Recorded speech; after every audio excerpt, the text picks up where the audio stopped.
Hi everybody, it's Marlin and I'm going to read The Littles Take a Trip for you.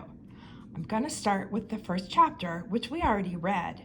So if you think that you know it all, you can just skip this first chapter and move on to the second chapter.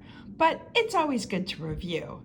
Speaking of reviewing, I want to ask you some questions. How tall are the Littles?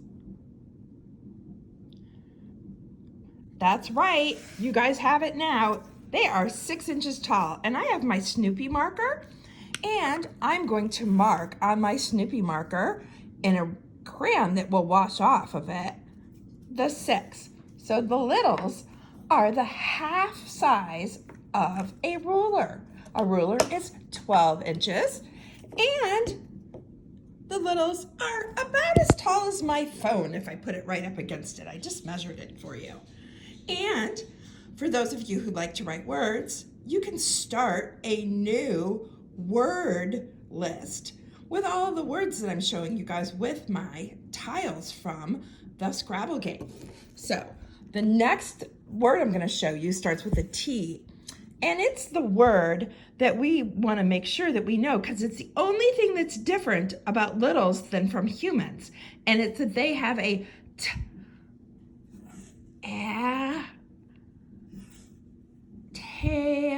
Tail. They have a tail. Okay, so that's Tail. Littles have a tail. And so do my little squishies that are 6 inches. And the lion has a tail. I checked them all out yesterday to see who did. And the unicorn has a tail. And this is a dragon maybe, and he has a tail. I don't know. You guys will have to text me and tell me if I made a mistake. Okay. The other word that we're going to talk about goes with the ruler. How many inches tall are the Littles? Well, you can make your 6 like this. Whoops, I can't do it with let me do it with my hand better. Okay, I'm going to do it this way. 6. Like that. I'm going to have to get a dry erase board. But you can write the number 6 like this. S-I-X.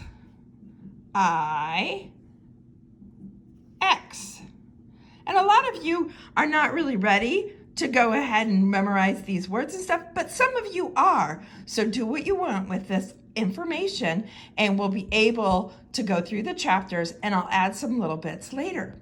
Okay, so I'm going to start the first chapter. It'll be in the next video that you'll see come up in this section. The Littles Take a Trip. And the Littles book is written by John Peterson. Here are the Littles standing next to a ruler so you can see how tall they are and their tails. Tom Little and his sister Lucy were not invited to Henry Bigg's birthday party, but they went anyway. They always went to Henry's parties. They had gone to them for as far back as they could remember. Henry didn't know that Tom and Lucy were there. They watched from a secret lookout place above the dining room door. Okay, I'm going to put the phone now on let's put him on the unicorn, and we'll leave him there, and I'm going to read the rest of the chapter, okay? Tom and Lucy were the children of Mr. and Mrs. T. Little. All of the Littles were tiny people. They weren't dwarfs or even elves. They were even tinier than that. Mr. Little was the tallest Little, and he was only 6 inches tall. All the other Littles were even shorter than he was. The Little family lived in the walls of the house owned by the Big family. Their 10 small rooms took up only a little space. The Big family didn't know the Littles were living with them. The tiny people always kept out of sight, except for being tiny.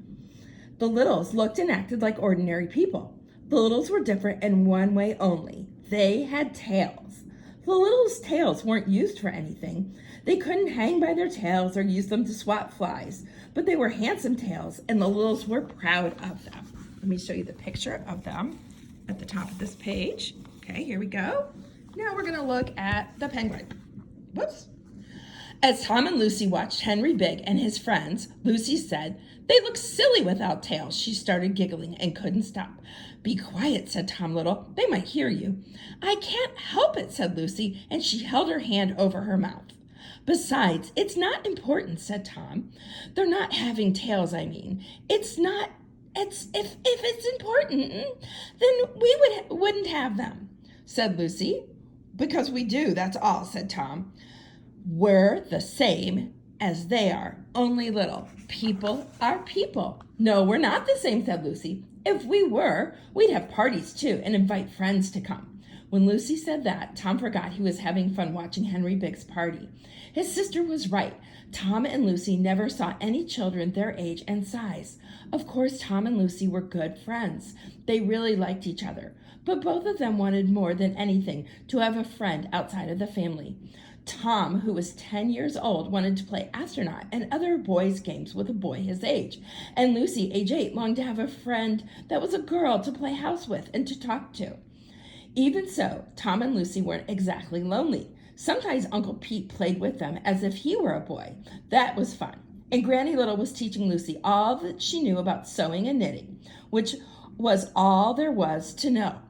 But today, Tom and Lucy were watching Henry Big's birthday party and feeling sorry for themselves. "You're right, Lucy," said Tom. "We must be different from Henry Big because we never play with any other children."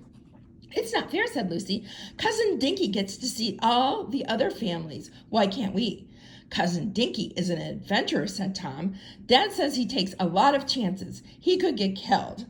"I thought you said you didn't want to be like Cousin Dinky, that you wanted to be like Cousin Dinky when you grew up."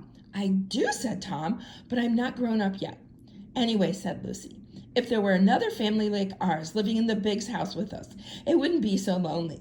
Why do we have to live so far away from the other tiny families? I hate it." "Oh, well, we have to," said Tom. "There's not supposed to be more than one family to a house. Dad's told us 100 times.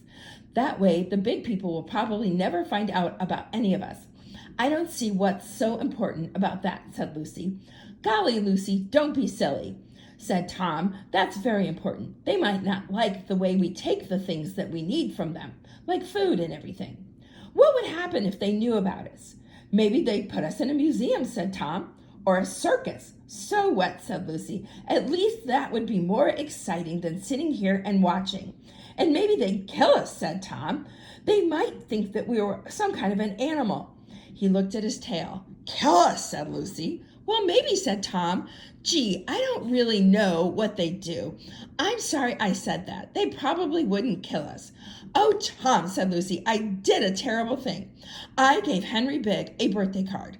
Now they'll find out about us and kill us." "You what?" said Tom. He jumped up. "I made a birthday card for Henry," said Lucy. "It's there." And she pointed on that table in the Big's dining room, the one with all the presents.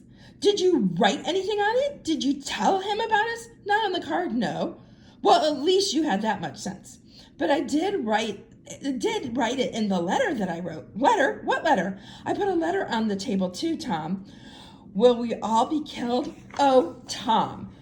Tom Little dashed off for the lookout place and ran to the tin can elevator. The Littles had made an elevator from a soup can and some pieces of string.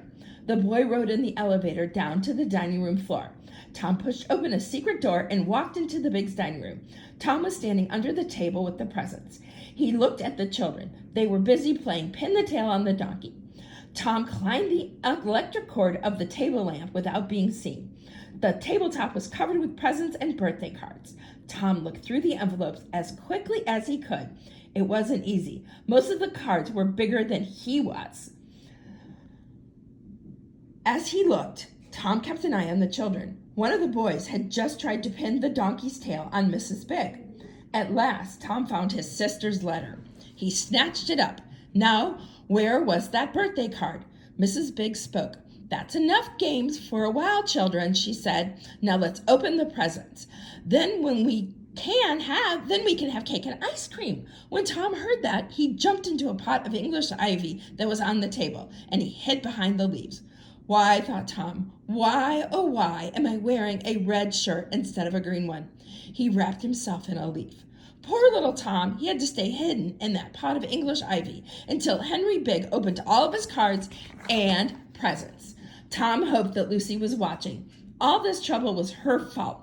How strange, said Mrs. Bigg when Henry got to Lucy's card. It's so tiny and it's homemade. Who's Lucy Little? Said Henry Bigg. Nobody knew, of course. That's crazy, said Henry. He went on to the other cards and presents. Later, Lucy told Tom she was awfully sorry, and would he please not tell Mother and Daddy? She would never do it again. Tom said he would think it over. He didn't want to be a tattletale, but Lucy had done a terrible thing.